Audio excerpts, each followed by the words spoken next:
Red roses, chocolate and Cupid. Chances are when you saw these, you immediately thought of Valentine's Day. Symbols of fairy tale love, hope and happiness. But, like most fairy tales, this celebration of romance has a dark, somewhat untold history. Who is the mysterious Saint Valentine that we celebrate in the name of? And where did this holiday come from?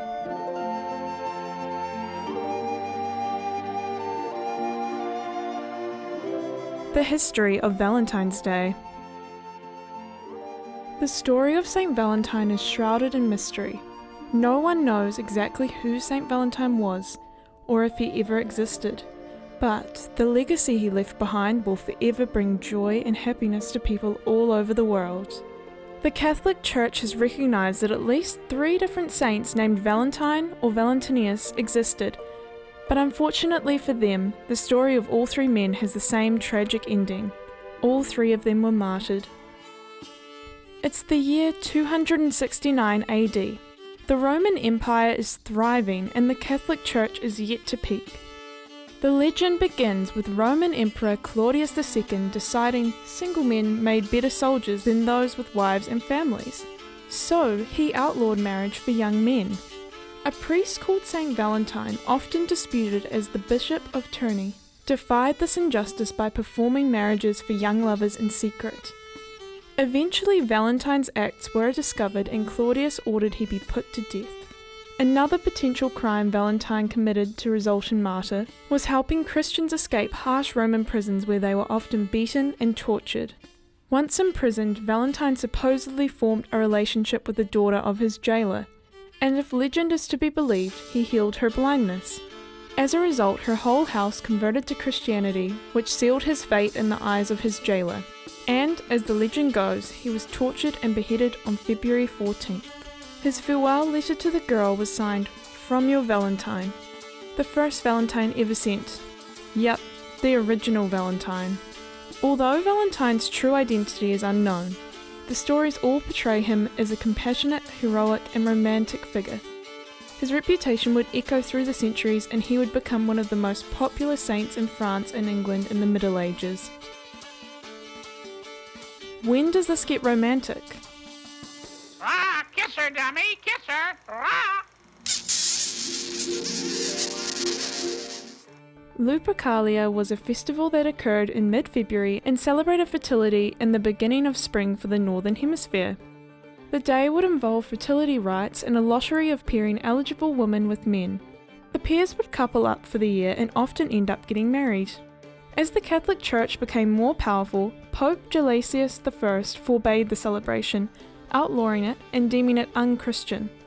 The Pope replaced this celebration with the Feast of Saint Valentine, otherwise known as Valentine's Day, on February 14, 469 AD to honour the Christian martyr. It would be 900 years until the day was once again associated with love, when the English poet Geoffrey Chaucer wrote a poem in the 14th century acknowledging Valentine's Day as a romantic celebration. For this was sent on St. Valentine's Day, when every foal cometh there to choose his mate. And people were inspired. Soon others began to write poems known as Valentines to their lovers. The romance was further fueled by the birds' mating season falling at a similar time, connecting the lovebirds of early spring to the date. In 17th century England, couples began to express their love for each other by giving flowers, confectionery, and sending greeting cards known as Valentines. Over time, this idea kept growing in popularity, eventually bringing us to the love-soaked day it is today. Isn't that like the sweetest thing ever? Ever and ever. Cupid, one of the most popular symbols of the holiday, originates from the Roman god Cupid, which is linked to the Greek god of love, Eros. Eros was an attractive immortal who played with gods' and men's emotions by using golden arrows to ignite love and lead arrows to provoke hostility, or so the story goes. Sometime between the death of Alexander the Great and Cleopatra VII, his depiction changed to a mischievous, chubby child. Happy Valentine's Day. Happy Valentine's to you.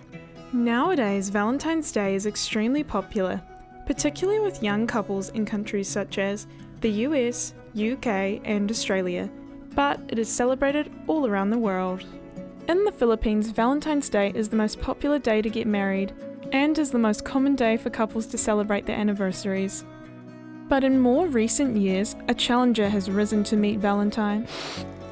Okay, I'm gonna go now, okay. Singles Day. Starting in 1993, this holiday has grown more and more popular every year and offers a day for those not in a relationship to treat themselves, get together with friends, and celebrate being single. The day was created in China and takes place on November 11th, Double 11. It's now the biggest online shopping day in the world, 4 times bigger than Black Friday or Cyber Monday. But with its long and mysterious history, full of legends and speculation, Valentine's Day is a constantly adapting celebration, changing slowly through the ages to create an inclusive day of love and joy. Oh, don't you just love happy endings? But the true shame is, we may never know exactly who Saint Valentine was.